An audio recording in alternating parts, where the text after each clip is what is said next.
Hello, welcome বন্ধুরা। নূর technical repairing YouTube চ্যানেলে আমি আপনাদের আবারও স্বাগত জানাই। তো বন্ধুরা, আজকে দেখুন আমি যেটা নিয়ে আসছি এটা হচ্ছে একটা ফ্রিজের কম্প্রেসার। এবং বন্ধুরা, আমি আজকে আপনাদের যেটা শেখাবো সেটা হচ্ছে এখানে চার্জিং ওয়ালভ কী করে লাগাতে হয়। এনআরবি ওয়ালভ বা চার্জিং ওয়ালভ, এই যে আপনারা দেখতে পাচ্ছেন, মানে যেটার মাধ্যমে আমরা গ্যাস চার্জ করব, সেটা কিভাবে এখানে লাগাতে হয় সেটা আমি আজকে আপনাদের দেখাবো। দেখুন বন্ধুরা, এটা একটা R34 গ্যাস চার্জিং হবে এই কম্প্রেসারে, গোদরেজ কোম্পানির। ঠিক আছে বন্ধুরা। তো বন্ধুরা, আজকে আমি আপনাদের যেটা শেখাবো সেটা হচ্ছে এখানে এনআরবি ওয়ালভ বা চার্জিং ওয়ালভ কীভাবে লাগানো হয় এই কম্প্রেসারের মাধ্যমে। ঠিক আছে বন্ধুরা, এর মাধ্যমে কি করা হয়, এই যে চার্জিং বাল্বটা আপনারা দেখতে পাচ্ছেন, এই চার্জিং বাল্বের মাধ্যমে কম্প্রেসারে গ্যাস চার্জ করা হয় এবং এর গ্যাস মাপা হয়। ঠিক আছে বন্ধুরা, তো এটা লাগানোর একটা পদ্ধতি আছে এবং এটা কোন লাইনে লাগাবো সেটা আপনাদের আগে জানতে হবে। আর এটা কিভাবে লাগানো হয়, এর লাগানো কিছু প্রসেস আছে, এটা আপনাদের জানতে হবে। তো বন্ধুরা, তার আগে বলবো, যারা আমার চ্যানেলে নতুন আসছেন তারা আমার চ্যানেলটাকে অবশ্যই সাবস্ক্রাইব করবেন এবং আমার ডিসক্রিপশন বক্সে গিয়ে আমার ভিডিওগুলো আপনারা দেখতে পারেন। ঠিক আছে বন্ধুরা, এবং সঙ্গে থাকা বেল আইকনটি অবশ্যই ক্লিক করবেন। এই যে লাইনগুলো আপনারা দেখতে পাচ্ছেন বন্ধুরা, এটা হচ্ছে আপনার, দেখুন এই যে এটা হচ্ছে ডিসচার্জ লাইন। ঠিক আছে, এটা হচ্ছে সেকশন লাইন, এটা হচ্ছে চার্জিং লাইন। ঠিক আছে বন্ধুরা, এই তিনটা লাইন আছে একটা কম্প্রেসারে। তো এই যে চার্জিং বাল্বটা দেখছেন, এই চার্জিং বাল্বটা আমরা সেকশন লাইনে লাগাবো। ঠিক আছে বন্ধুরা, কোথায় লাগাবো? এটা সেকশন লাইনে আমরা লাগাবো। তো এই যে সেকশন লাইন, আমি যেটা বললাম, সেকশন লাইন, ডিসচার্জ লাইন এবং আপনার চার্জিং লাইন, এই লাইনগুলো আপনারা কিভাবে বুঝতে পারবেন একটা কম্প্রেসারে কোনটা কী রকম লাইন আছে। তো বন্ধুরা দেখুন, আমার এই চ্যানেলে অনেক ভিডিও আপলোড করা আছে এবং আমার এই ভিডিওর শেষে আপনারা দেখবেন আমার যে লিঙ্কগুলো আছে সেই লিঙ্কের মধ্যে কিন্তু আপনারা পেয়ে যাবেন এই যে কম্প্রেসারের লাইনগুলো আছে, আপনারা কিভাবে কোনটা কোন লাইন কিভাবে বুঝবেন।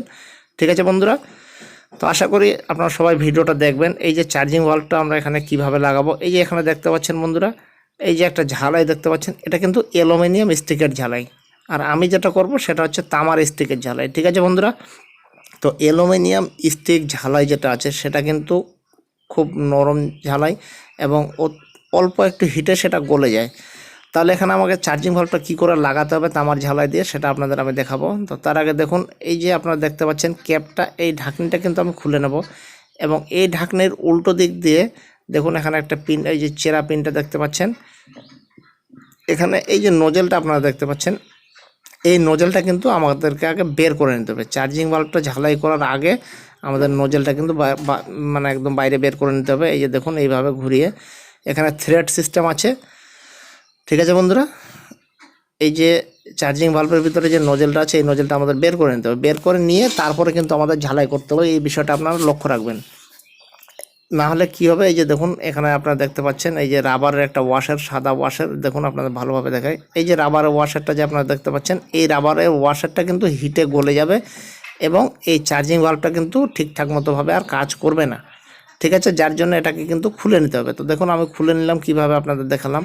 এবার এটাকে সুন্দরভাবে এখানে হালকা করে লাগিয়ে দিতে হবে। ঠিক আছে বন্ধুরা, লাগানোর পরে যেটা করতে হবে সেটা হচ্ছে এই যে একটা ভেজা কাপড়া আপনারা দেখতে পাচ্ছেন, ভেজা একটা ন্যাকড়া, এই ন্যাকড়াটা আপনাদের নিয়ে সেটা কিন্তু এই যে দেখুন এখানে ঠিক যেখানে অ্যালুমিনিয়াম ঝালাইটা আছে মাথার মধ্যে, ওখানে কিন্তু ভেজা কাপড়টা পেঁচ দিয়ে দিতে হবে। কারণ কেন, যে আমি যখন ওইদিকে তামার ঝালাই করব তখন যেন এখানে হিট না পৌঁছায়, এই যে এই জায়গাটা যেন হিট না পৌঁছায়। ঠিক আছে, এই জায়গাটা হিট পৌঁছালে কিন্তু আমার কি হবে, অ্যালুমিনিয়াম যে ঝালাইটা আছে অ্যালুমিনিয়াম ঝালাইটা কিন্তু আমার নষ্ট হয়ে যাবে, গলে যাবে। ঠিক আছে বন্ধুরা, যার জন্য কিন্তু এখানে একটা ভেজা কাপড়া এখানে সুন্দরভাবে পেঁচাতে হবে। ঠিক আছে, এইটা হচ্ছে বন্ধুরা পদ্ধতি। আর যদি আমি খোলামেলাভাবে করি তাহলে তো আপনারা বলেই দিলাম কি সমস্যা হতে পারে। তো বন্ধুরা দেখুন, আমি এখানে এবার কি করব, বার্নার দিয়ে হিট করে এখানে আমি স্টিকটাকে গলিয়ে এখানে ঝালাই করব। ঠিক আছে, তার আগে আবার আপনাদের বলি, যারা আমার চ্যানেলে নতুন আসছেন তারা অবশ্যই আমার চ্যানেলটাকে সাবস্ক্রাইব করবেন এবং সঙ্গে থাকা বেল আইকনটি অবশ্যই ক্লিক করবেন। আর বন্ধুরা, আমার এই চ্যানেলে অনেক কাজের ভিডিও আছে, যারা আমার ডিসক্রিপশন বক্সে গিয়ে আমার ভিডিওগুলো দেখতে পারেন। আর যারা কাজ শিখতে চান তারা অবশ্যই আমার ভিডিওগুলো স্কিপ করবেন না এবং ভালোভাবে দেখবেন। ঠিক আছে বন্ধুরা, তো এই যে বার্নার আপনারা দেখতে পাচ্ছেন, এই বার্নারের মাধ্যমে কিন্তু আমি এই যে চার্জিং ওয়ালভটা এখানে ঝালাই করব। ঠিক আছে, এবং একইভাবে আপনারা যেটা দেখতে পাচ্ছেন একইভাবে কিন্তু এই যে ফ্রিজ, এসি, এই বিভিন্ন কিন্তু বার্নারগুলো এইভাবে ঝালাই করা হয়, চার্জিং বাল্ব লাগানো হয় এবং পাইপ লাগানো হয় এই বার্নারের মাধ্যমে। ঠিক আছে বন্ধুরা, তো দেখুন এই যে আমি এখানে দেখুন ঝালাই করতেছি কিভাবে। দেখুন কিছুক্ষণ এটাকে হিট হতে দিতে হবে। ঠিক আছে বন্ধুরা, হিট হলে আপনার স্টিক কিন্তু সঙ্গে সঙ্গে গলতে শুরু করবে। দেখুন কিভাবে আমার গার্ডটা লাল হয়ে গেছে। এই দেখুন বন্ধুরা, এদিক দিয়ে কিন্তু ধোঁয়া বেরোচ্ছে, আপনারা দেখতে পাচ্ছেন। দেখুন চার্জিং বাল্বের মাথা দিয়ে কিন্তু ধোঁয়া বেরোচ্ছে, কারণ একটাই যে আমার ওইখানে ওটা প্রচুর হিট হচ্ছে। এবার যদি আমি এখানে ভিজা নেকড়াটা না দিতাম তাহলে কিন্তু কী হতো বলুন তো, আমার এই যে ঝালাইটা আছে অ্যালুমিনিয়াম ঝালাই, এটা কিন্তু গলে যেত। দেখুন বন্ধুরা কিভাবে স্টিকটা সুন্দরভাবে গলে যাচ্ছে। এই যে দেখুন আপনারা দেখতেই পাচ্ছেন স্টিকটা কিন্তু আমার সুন্দরভাবে গলে যাচ্ছে। আপনারা দেখুন কি সুন্দরভাবে স্টিকটা গলে যাচ্ছে এবং খুব ভালোভাবে ঝালাই হচ্ছে। বন্ধুরা এখানে একটা নিয়ম আছে, যে প্রসেসটা আছে সেটা হচ্ছে আপনারা বার্নারটাকে কিন্তু একটু হাই ফ্লেমে রাখবেন। ঠিক আছে, যাতে করে হিটটা ভালোভাবে হয়, তাহলে কিন্তু আপনার যে স্টিকটা আছে স্টিকটা কিন্তু ভালোভাবে গলে ওখানে ধরে যাবে। আর যদি আপনারা এটাকে লো ফ্লেমে রাখেন তাহলে কিন্তু কী হবে বলুন তো, সেখানে যে আমার স্টিকটা আছে সেটা কিন্তু খুব মানে ইয়ে হবে না, ঝালাই ভালো হবে না এবং চিপে ধরবে। তো দেখুন বন্ধুরা এখানে হাই ফ্লেমে রাখার কারণে আমার ঝালাইটা কত সুন্দর হয়েছে। ঠিক আছে, হাই ফ্লেম মানে হচ্ছে বন্ধুরা আগুনটাকে আপনার হিট একটু বেশি রাখবেন। ঠিক আছে, এই যে দেখুন কি সুন্দরভাবে এখানে আমার যে চার্জিং বাল্বটা আছে সেটা কিন্তু আমার ঝালাই হয়ে গেল। তো বন্ধুরা এবার দেখুন ধীরে ধীরে আমি এই যে কাপড়টাকে এবার খুলে নেব এখান থেকে। দেখুন কাপড়টা খুলে নিয়ে চার্জিং বাল্বটা আপনাদের আরও ভালোভাবে আমি একটু দেখাই।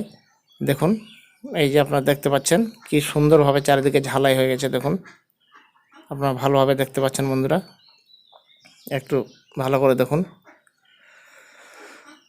আপনারা সুন্দরভাবে দেখতে পাচ্ছেন। দেখুন এখানে চার্জিং বাল্বটা আমার খুব সুন্দরভাবে ঝালাই হয়ে গেছে। ঠিক আছে, এবার আমি কি করব, এই যে কাপড়টা দেখতে পাচ্ছেন কাপড়টা খুলে, ঠিক আছে, ওটা আবার নতুন করে জলে ডুবিয়ে ওটাকে কিন্তু আমি মুছে দেবো। যে জায়গাটায় আমার ঝালাই হয়েছিল ওই জায়গাটা আমি একটু পরিষ্কার করে দেবো এবং আমি ভালোভাবে দেখব ঝালাই হয়েছে কিনা। এবং তার সঙ্গে আমি ভিজা কাপড় দিয়ে মুছলে হবে কি, যখনকার যে হিটটা আছে হিটটা কিন্তু কমে যাবে। ঠিক আছে বন্ধুরা, এই যে দেখুন কিভাবে এখানে চার্জিং বাল্বটা ঝালাই হয়ে গেল। তো বন্ধুরা আশা করি আপনারা ভালোভাবে বুঝতে পেরেছেন কিভাবে এখানে চার্জিং বাল্বটা ঝালাই হলো এবং চার্জিং বাল্বটা ঝালাই করার আগের প্রসেস কী আছে সেটা আপনাদের আমি দেখালাম। এবং এটাকে কোথায় ঝালাই করতে হবে কম্প্রেসারের, সেটাকে ঝালাই করতে হবে আপনার চার্জিং লাইনে। ঠিক আছে, একটা কম্প্রেসারের যে চার্জিং লাইন আছে ওই চার্জিং লাইনে আপনাদের ঝালাই করতে হবে। আর এই চার্জিং লাইন এবং ডিসচার্জ লাইন এবং সেকশন লাইন, এই লাইনগুলো আপনারা কিভাবে জানবেন সেটাও আপনাদের আমি আমার শেষের ভিডিওতে লিঙ্ক দিয়ে দেবো বন্ধুরা, আপনারা ওখানে গিয়ে দেখতে পারেন। এরপরে আমি কি করব, এই যে দেখুন এই যে নজেলটা আপনারা দেখতে পাচ্ছেন যেরকম ছিল আবার সেভাবে সেট করে দেবো। তো বন্ধুরা ঠিক আছে, ভালো থাকবেন, thank you, have a nice day.